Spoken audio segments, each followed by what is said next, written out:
BSP की इस चुनावी जनसभा में इकट्ठा हुए पार्टी के सभी छोटे बड़े पदाधिकारी, नेता एवं कार्यकर्तागण, आज आप लोग यहाँ महाराष्ट्र स्टेट में विधानसभा के लिए हो रहे आम चुनाव में अपनी पार्टी के उम्मीदवारों के समर्थन में मुझे व मेरे साथ साथ पार्टी के नेशनल कोऑर्डिनेटर श्री आकाश आनंद को भी सुनने के लिए यहाँ इकट्ठा हुए हैं, तो उसके लिए मैं आप सभी लोगों का हार्दिक दिल से आभार प्रकट करती हूँ, जिनको जिताने के लिए आपके स्टेट के पार्टी के केंद्रीय कोऑर्डिनेटर श्री रामजी गौतम व श्री नर्मदा प्रसाद अहरवाल आदि तथा यहाँ महाराष्ट्र स्टेट के अध्यक्ष एडवोकेट सुनील डोंगरे व इनके अन्य सभी साथीगण भी पूरे जी जान से लगे। लेकिन अब मैं सबसे पहले इस चुनाव के संदर्भ में ये कहना चाहूँगी कि हमारी पार्टी यहाँ के महाराष्ट्र स्टेट में हो रहे विधानसभा का चुनाव अकेले अपने बलबूते पर पूरी तैयारी व दमदारी के साथ लड़ रही है। और ये चुनाव हमारी पार्टी अकेले ही इसलिए लड़ रही है क्योंकि इस मामले में अभी तक के रहे अनुभव के मुताबिक हमने जिस भी पार्टी के साथ गठबंधन करके कोई भी चुनाव लड़ा है तो हमारी पार्टी का दलित बेस वोट तो एक तरफा गठबंधन की पार्टी को चला जाता है, लेकिन उस पार्टी के लोगों की जातिवादी मानसिकता होने की वजह से उनके पार्टी का अधिकांश वोट हमारी पार्टी को नहीं मिल पाता है। जिस पार्टी से हम लोग गठबंधन करते हैं तो उस पार्टी के लोगों की जातिवादी मानसिकता होने की वजह से उनकी पार्टी का अधिकांश वोट हमारी पार्टी को नहीं मिल पाता है, अर्थात ट्रांसफर नहीं हो पाता है, बल्कि उनका ये वोट अंदर अंदर दूसरी पार्टी के खासकर उच्च वर्ग के उम्मीदवारों को ही चला जाता है और फिर वहाँ हमें केवल दलित व थोड़ा बहुत अपनी पार्टी से अन्य कमजोर वर्गों का जुड़ा वोट ही पड़कर रह जाता है, जिससे उन सीटों पर हमारी पार्टी के ज़्यादातर उम्मीदवार कामयाब नहीं हो पाते तथा पार्टी का वोट प्रतिशत भी इससे काफ़ी हद तक कम हो जाता है। ऐसे में अब हमारी पार्टी ने ये फैसला लिया है कि हमें ऐसी पार्टियों से गठबंधन करके चुनाव लड़ने की बजाय बल्कि बहुजन समाज के हर अंग को अर्थात एससी, एसटी, ओबीसी व इन्हीं की तरह दुखी व पीड़ित मुस्लिम व अन्य धार्मिक अल्पसंख्यकों के साथ साथ अपर कास्ट समाज में से अति गरीबों को भी भाईचारे के आधार पर सीधे ही पार्टी से जोड़कर हमें फिर अपनी पार्टी को सत्ता में लाना होगा। और ये सब हमने उत्तर प्रदेश में करके भी दिखाया। ये बात मैं कोई हवाई आप लोगों के सामने नहीं रख रही हूँ, बल्कि ये सब हमने तो यूपी में करके भी दिखाया है, जो आबादी के हिसाब से देश का सबसे बड़ा प्रदेश भी है। इसलिए इन सब बातों को ध्यान में रखकर अब हमारी पार्टी आपके महाराष्ट्र स्टेट में अकेली यहाँ विधानसभा का हम चुनाव लड़कर यहाँ सत्ता में आना चाहती है, लेकिन यहाँ सरकार न बनने की स्थिति में यहाँ आपके महाराष्ट्र स्टेट में तो पार्टी की सरकार न बनने की स्थिति में यदि हमारी पार्टी बैलेंस ऑफ पावर भी बन जाती है तो तब फिर हमारी पार्टी जरूरत पड़ने पर यहाँ सरकार बनाने वाली पार्टी को अब फ्री में बाहर से समर्थन नहीं देगी, बल्कि उस सरकार में ही शामिल होकर अपने लोगों का कुछ हद तक विकास और आगे कराने का ही पूरा प्रयास करेगी। इसके अलावा टिकट बंटवारे के मामले में भी हमने यहाँ सब समाज के लोगों को बीएसपी में जुड़ने की तादाद को ध्यान में रखकर फिर उसी अनुपात में ही उन्हें टिकट भी दिए, अर्थात उन्हें उचित भागीदारी भी दी। किंतु अब मैं आप लोगों का ध्यान अपनी पार्टी को कामयाब बनाने के लिए कुछ जरूरी बातों की तरफ ये दिलाना चाहती हूँ कि अपने देश को आजाद हुए अब वर्षों बीत चुके हैं और इस लंबी अवधि में केंद्र में आपके महाराष्ट्र स्टेट में भी अधिकांश यहाँ कांग्रेस, बीजेपी व अन्य विरोधी पार्टियों की तथा इनके गठबंधन की ही सरकारें रही हैं, जिनकी जातिवादी, संकीर्ण व पूंजीवादी सोच के चलते यहाँ सब समाज में से विशेषकर गरीबों, दलितों, आदिवासियों, पिछड़े वर्गों, मुस्लिम व अन्य धार्मिक अल्पसंख्यक समाज के लोगों की भी सामाजिक एवं आर्थिक स्थिति में कोई खास सुधार नहीं आया है, बदलाव नहीं आया है। इसी प्रकार यहाँ मजदूरों, बेरोजगारों, किसानों, व्यापारियों एवं अन्य मेहनतकश लोगों की भी हालत कोई खास अच्छी नहीं रही है। ऐसे में अब इन सभी विरोधी पार्टियों को इन्हें और ज़्यादा आजमाने की जरूरत नहीं है और इस संदर्भ में खासकर मैं दलितों, आदिवासियों व अन्य पिछड़े वर्गों के लोगों को ये भी बताना चाहती हूँ कि इन वर्गों के उत्थान के लिए परम पूज्य बाबा साहब डॉक्टर भीमराव अम्बेडकर के कड़े संघर्ष एवं उनके अथक प्रयासों से भारतीय संविधान में जो इन्हें कानूनी अधिकार मिले हैं, तो उनमें से खासकर सरकारी नौकरियों में जो इनको आरक्षण की सुविधा मिली है, तो उसका यहाँ कांग्रेस, बीजेपी व अन्य विरोधी पार्टियों की रही सरकारों ने इन्हें अभी तक भी पूरा लाभ नहीं दिया और अब तो ये सभी विरोधी पार्टियों की जातिवादी सरकारें अपने राजनीतिक नफे नुकसान को भी ध्यान में रखकर इनके इस आरक्षण को मान्य कोर्ट की आड़ में इसे प्रभावहीन बनाने में व खत्म करने की भी पूरी कोशिश में लगी हुई है। और इसका खास उदाहरण दिनांक 1 अगस्त 2024 को माननीय सुप्रीम कोर्ट का दिया गया निर्णय है, जिसमें कोर्ट ने SC व ST वर्गों के आरक्षण में आरक्षण अर्थात इसमें वर्गीकरण करने व क्रीमी लेयर आदि को भी लागू करने की बात कही है, जिससे हमारी पार्टी कतई भी सहमत नहीं है। इतना ही नहीं बल्कि कोर्ट के इस निर्णय को प्रभावहीन बनाने वैसे पूर्व की स्थिति में लाने के लिए हमने मीडिया के जरिए केंद्र की वर्तमान भाजपा सरकार से इस मामले में संसद में संवैधानिक संशोधन विधेयक लाकर इसे पास कराने का भी अनेकों बार विशेष अनुरोध किया, जिस पर केंद्र सरकार व पूरा विपक्ष भी अभी तक चुप्पी साधे हुए है। वैसे भी इस मामले में अब हमें इनसे कोई उम्मीद भी नहीं करनी चाहिए, क्योंकि अब तो सत्ता व विपक्ष की कई राज्य सरकारों ने कोर्ट के इस फैसले को लागू करना भी शुरू कर दिया है। इतना ही नहीं बल्कि माननीय कोर्ट ने अपने इस निर्णय को लागू कराने का अब ये सीधा कार्य राज्य सरकारों के ऊपर ही छोड़ दिया है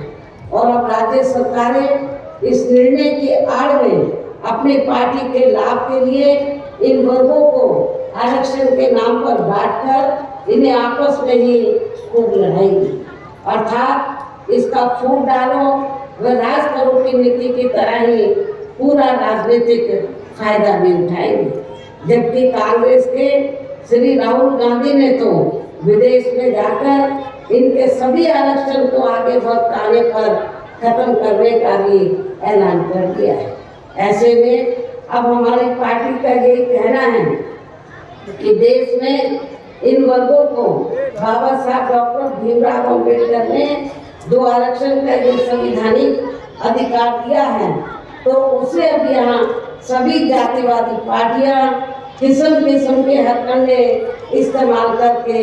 प्रभावहीन बनाने में व खत्म करने की भी पूरी कोशिश में लगी है। लेकिन अब इन वर्गों को इनके षड्यंत्र को किसी भी कीमत पर कामयाब नहीं होने देना है, बल्कि इन्हें पूर्व की तरह ही आपस में मिलजुल कर एक होकर आगे बढ़ना है और अपनी एकमात्र हितैषी पार्टी बीएसपी को ही पूर्ण रूप से मजबूत बनाकर इसे केंद्र व राज्यों की भी सत्ता में जरूर लाना है। और फिर सही वक्त आने पर इन वर्गों के इस आरक्षण को पूर्व की स्थिति में लाकर जरूर बहाल कर दिया जाएगा। साथ ही में आरक्षण का इनकी बढ़ी हुई आबादी के हिसाब से भी पूरा लाभ दिया जाएगा, जबकि इसी मानसिकता के तहत चलकर ही केंद्र व राज्यों में कांग्रेस, बीजेपी व अन्य जातिवादी पार्टियों की भी अब तक रही सभी सरकारों ने इनका आरक्षण का कोटा अभी तक भी पूरा नहीं किया है, जिसे फिर अंत में किसी न किसी रूप में सामान्य वर्गों को ही दे दिया जाता है। पदोन्नति में आरक्षण को तो इन्होंने बहुत पहले ही मान्य कोर्ट की आड़ में इसे काफी हद तक खत्म ही कर दिया है। इसके साथ ही केंद्र व राज्यों की भी सरकारों द्वारा इन वर्गों के लोगों को प्राइवेट सेक्टर में आरक्षण दिए जाने की व्यवस्था किए बिना ही इनके ज्यादातर सरकारी कार्य अब यहाँ प्राइवेट सेक्टर के जरिए देश के अधिकांश बड़े बड़े पूंजीपतियों व धनराशियों को ही दिए जा रहे हैं, जिसके कारण आपके यहाँ महाराष्ट्र स्टेट सहित पूरे देश में अब इन वर्गों के लोगों को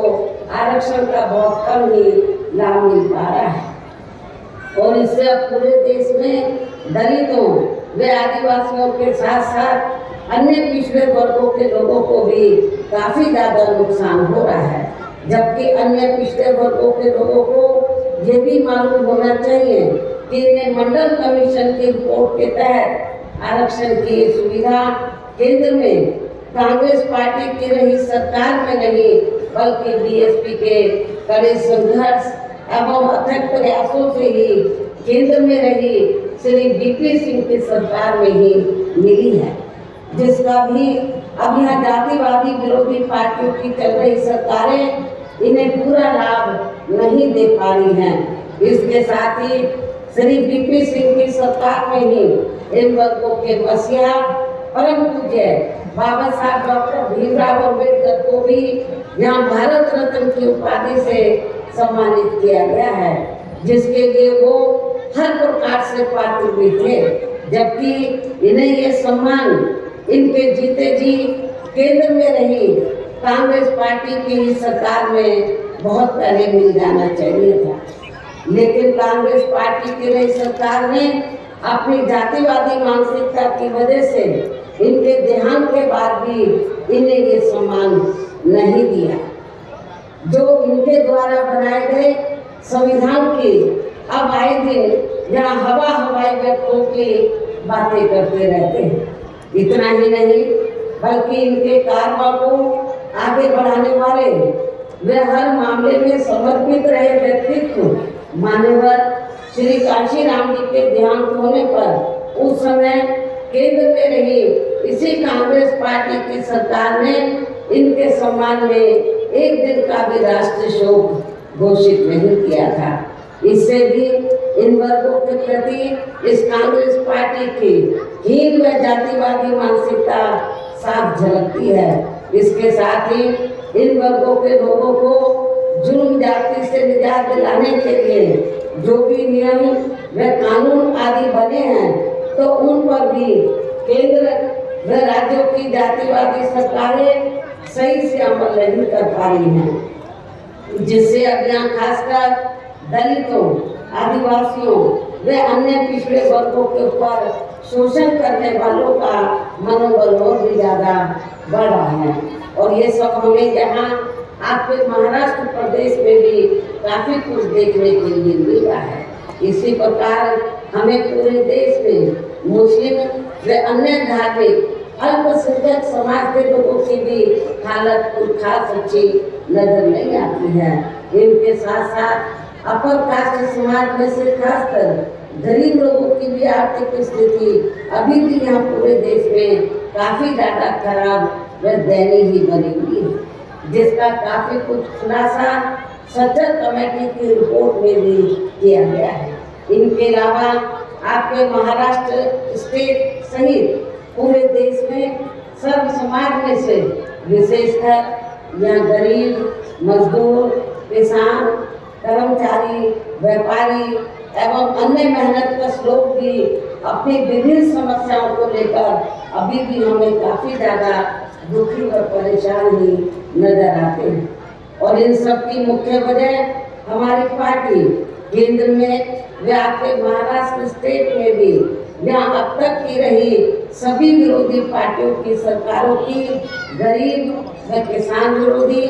तथा इनकी जातिवादी, संकीर्ण व पूंजीवादी मानसिकता के तहत बनाई गई इनकी गलत नीतियों एवं गलत कार्य प्रणाली को भी पूरे तौर से जिम्मेवार मानकर चलती है, जिसके कारण ही आए दिन जहाँ पूरे देश में गरीबी, बेरोजगारी व महंगाई आदि भी काफी ज्यादा बढ़ रही है, जिससे आम जनता काफी ज्यादा दुखी व चिंतित भी है। इसके साथ साथ अभी भी अपने देश में भ्रष्टाचार हर स्तर पर काफी ज्यादा फैला हुआ है, जिससे आपका खुद का महाराष्ट्र स्टेट भी अछूता नहीं रहा। और इन सब के लिए हमारी पार्टी आजादी के बाद से लेकर अभी तक केंद्र व देश के अधिकांश राज्यों में तथा आपके खुद के अपने महाराष्ट्र प्रदेश में भी ज्यादातर सत्ता जहाँ गलत पार्टियों में से खासकर कांग्रेस, बीजेपी व इनके गठबंधन दलों के हाथों में ही आने को मानकर चलती है, जिनकी जातिवादी, संकीर्ण व पूंजीवादी सोच अभी तक भी नहीं बदली है। और इन सभी विरोधी पार्टियों को हमारी पार्टी इसलिए भी जिम्मेवार मानकर चलती है क्योंकि शुरू से ही लगभग ये सभी विरोधी पार्टियां केंद्र व देश के अधिकांश राज्यों में भी ज्यादातर जहां बड़े बड़े पूंजीपतियों व धनराशियों की ही आर्थिक मदद से सत्ता में आती रही। और सत्ता में आ जाने के बाद फिर ये विरोधी पार्टियां अधिकतर मामलों में अपनी आर्थिक एवं अन्य सभी नीतियां यहाँ गरीब एवं आम जनता की समस्याओं को दूर करने के हिसाब से तैयार नहीं करती हैं, बल्कि देश के उन बड़े बड़े पूंजीपतियों व धनराशियों को ही फायदा पहुंचाने के हिसाब से अपनी अधिकांश नीतियां तैयार करती हैं, जिनके धन व बल से चुनाव लड़कर ज्यादातर ये पार्टियां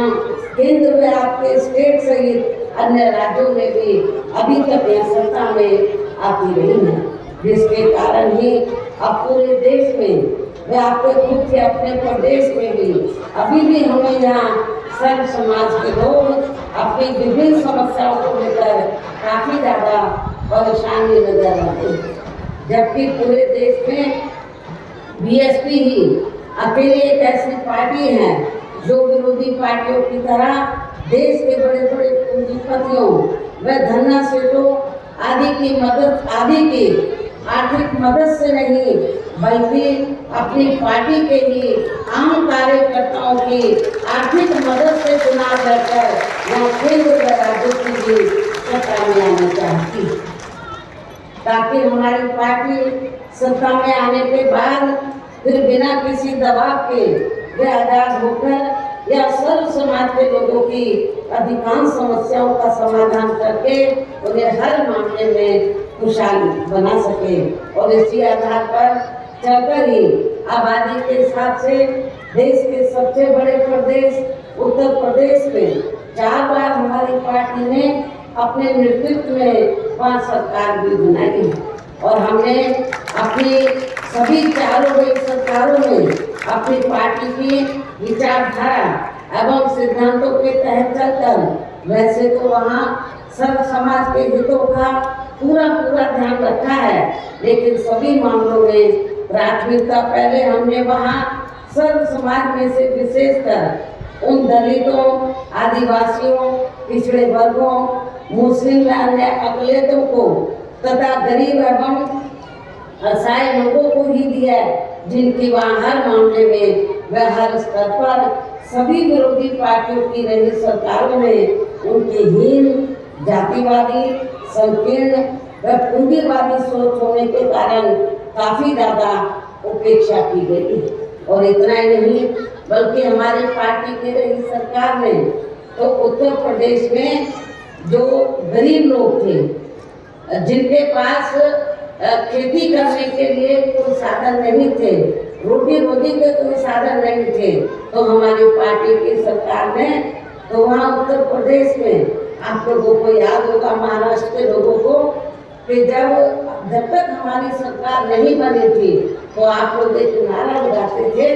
कि जो जमीन सरकारी है वो जमीन हमारी है। आप लोग एक नारा लगाते थे, लेकिन उस नारे को सही मायने में अमली जामा उत्तर प्रदेश में बीएसपी की रही सरकार ने तो अमली जामा बन गया, करके दिखाया ये काम। और उत्तर प्रदेश में जो सरकार के पास सरकारी जमीन खाली पड़ी थी, हमने किसी किसान भाई की प्राइवेट जमीन 1 इंच भी लेकर अपने लोगों में नहीं बांटी, बल्कि उत्तर प्रदेश सरकार के पास जो सरकारी जमीन खाली पड़ी थी उसके 3 के एकड़ के पट्टे काटकर हमने उत्तर प्रदेश में जो विकसित सेक्शन के लोग थे तो उनको हमने खेती करने के लिए फ्री दिया। और अब तो दूसरी पार्टियों की जो सरकारें हैं या पार्टियां हैं, अपने मैनिफेस्टो में जो बात करती हैं क्या कहती हैं कि हम इनके पक्के मकान बनाकर देंगे। जब तक बीएसपी ने पक्के मकान गरीब लोगों को आवासहीनों के बनाकर नहीं दिए थे, जब तक कोई बात नहीं करता। हमारी पार्टी के रही सरकार में जिन गरीब लोगों के पास रहने के लिए पक्के मकान नहीं थे तो सरकारी खर्चे से मकान बना, उसकी नकल सरकारी कर रही, अमली जामा नहीं बना रही। कागजों में ज्यादा उनके मकान बनते हैं, जमीनी हकीकत में। इसी प्रकार आप लोगों को मालूम है कि चाहे महाराष्ट्र है या देश का अन्य कोई स्टेट है, जहाँ पर विकसित सेक्शन के लोग रहते हैं, कमजोर वर्गों के, उनकी बस्तियों में घुसते ही मालूम हो जाता है कि यहाँ दबे दूसरे लोग रहते हैं, क्योंकि जो पार्टी पावर में रहती है वो अपनी जातिवादी मांग उनकी बस्तियों को विकसित नहीं करती है। हमारी पार्टी की सरकार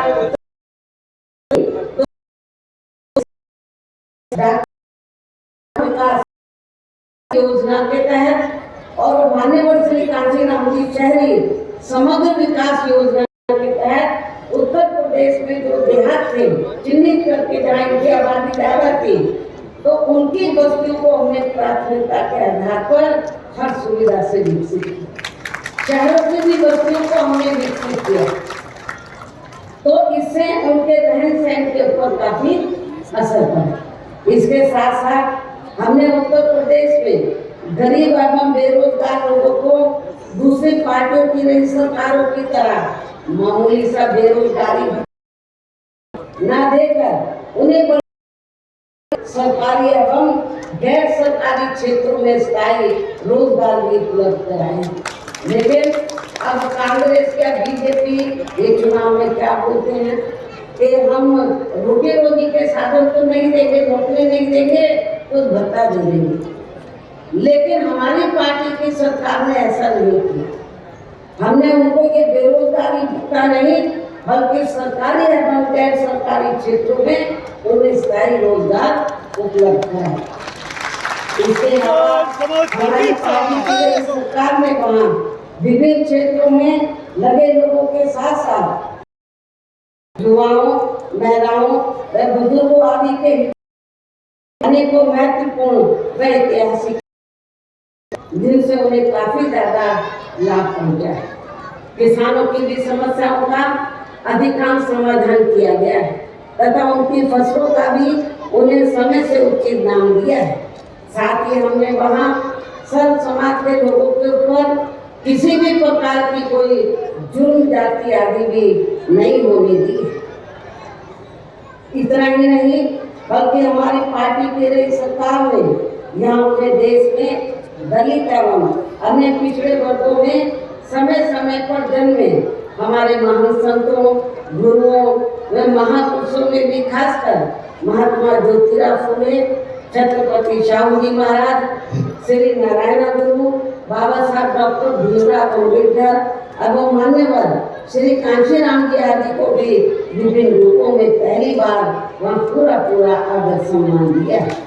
जिन्हें विरोधी पार्टियों के लोग अभी तक भी आसानी से बचा नहीं पा रहे हैं। संक्षेप में अब मेरा यही कहना है कि उत्तर प्रदेश में हमारी पार्टी ने अपने सभी चालू रहे शासनकाल के दौरान वहाँ हर मामले में व हर स्तर पर सर्व समाज के लोगों को काफी बेहतरीन सरकार दी है। और यदि आप लोग भी यहाँ अपने महाराष्ट्र प्रदेश में ऐसे ही कार्य करना चाहते हैं, साथ ही आपके प्रदेश से जुड़ी जो भी यहाँ स्थानीय समस्याएं हैं तो उन्हें भी दूर करना चाहते हैं, तो फिर आप लोगों को भी उत्तर प्रदेश की तरह ही यहाँ अपने महाराष्ट्र प्रदेश में भी अपनी पार्टी के सर्वजन हिताय व सर्वजन सुखाय के नेतृत्व पर आधारित ही सरकार बनानी होगी, जिसके लिए आप लोगों को यहाँ अपने महाराष्ट्र प्रदेश में विधानसभा के लिए हो रहे आम चुनाव में अपनी पार्टी का बेहतर रिजल्ट लाना होगा। और इसके लिए अब आप लोगों को वोट पड़ने तक यहाँ की खासकर सत्ताधारी पार्टी व अन्य सभी विरोधी पार्टियों के साम दाम दंड भेद आदि अन्य हथकंडों से भी जरूर सावधान रहना है। और इतना ही नहीं, मैं आज आप लोगों को ये भी बताना चाहती हूँ क्योंकि अब ये सभी विरोधी पार्टियां बीएसपी को सत्ता में आने से रोकने के लिए इस पार्टी के खासकर दलित बेस वोट को बांटने की भी पूरी कोशिश में लगी है, जिसके लिए इन्होंने दलित वर्ग में से बिकाऊ व स्वार्थी लोगों के जरिए अब अनेकों पार्टियां व संगठन आदि भी बनवा रही हैं, जिनको चलाने व चुनाव आदि लड़ाने पर भी पूरा खर्चा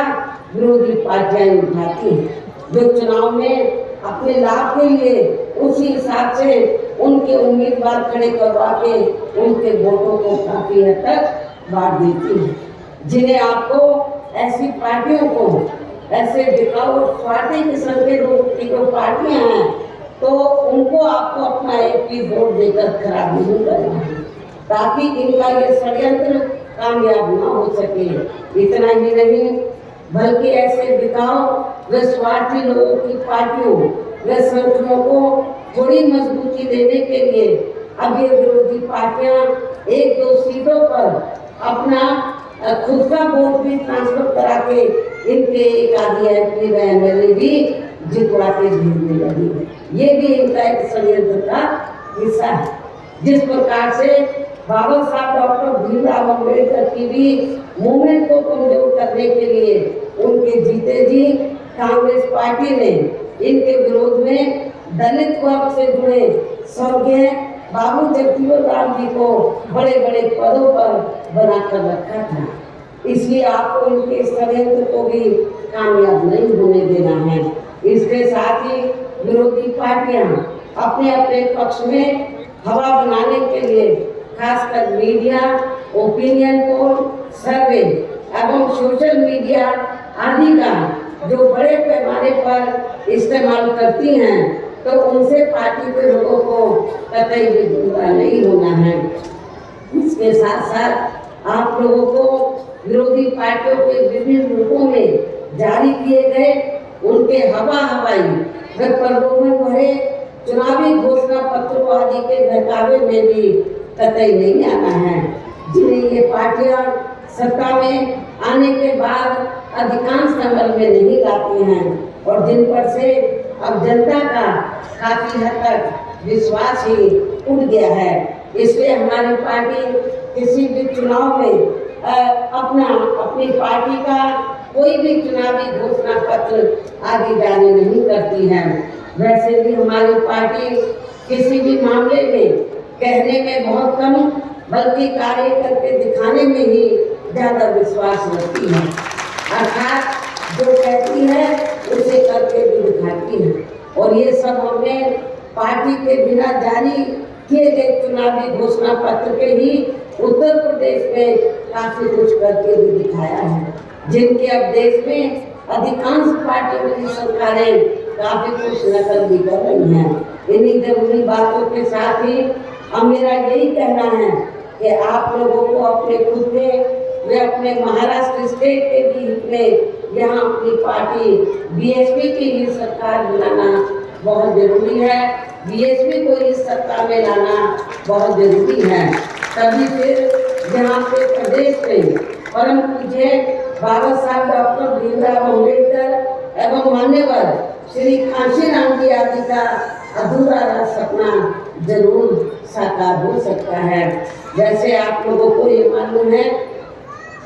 कि परम पूज्य बाबा साहब डॉक्टर अम्बेडकर के साथ साथ मान्यवर श्री कांशीराम जी के लिए कर्म भूमि रही। मान्यवर श्री कांशीराम जी ने जब बाबा साहब डॉक्टर अम्बेडकर की मूवमेंट को आगे बढ़ाने का संकल्प लिया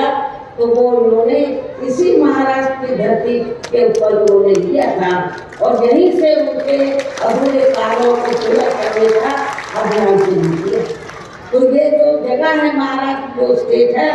तो परम पूज्य बाबा साहब डॉक्टर अम्बेडकर के साथ साथ मान्यवर श्री कांशीराम जी की भी कर्म भूमि रही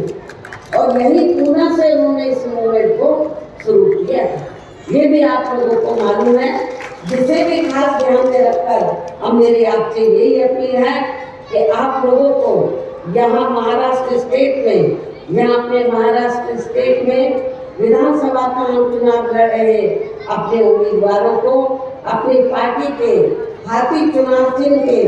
सामने वाले बटन को दबा के उन्हें जरूर जिताना है। और इसके लिए अब आप लोगों को वोट करने वाले दिन अपने सभी कार्य छोड़कर वे अपने अपने पोलिंग बूथों पर समय से पहुंचकर अपना वोट डालने के लिए जरूर जाना है। और इस मामले में हमारी महिलाएं जो बड़ी संख्या में मुझे सुनने के लिए इधर आई हैं तो इस मामले में हमारी महिलाएं भी पीछे नहीं रहेगी। इसके साथ ही अपनी पार्टी का एक भी वोट पड़ने से ना रह जाए तो उसका भी आप लोगों को विशेष ध्यान रखना है। इस प्रकार से आप लोगों को अपनी पार्टी को कामयाब बनाने का हर संभव पूरा प्रयास करना है। और अपने अंत में उन्हें अपनी पार्टी के उम्मीदवारों को बोलना मंच पर दिया और सामने भी हमारे उम्मीदवार खड़े हैं तो अपने अंत में उन्हें अपनी पार्टी के उम्मीदवारों को अपनी पार्टी के हाथी चुनाव चिन्ह के सामने वाले बटन को दबा के उन्हें जिताने के पुरजोर अपील के साथ ही अपनी बात यही समाप्त करती हूँ। धन्यवाद। जय भीम, जय भारत।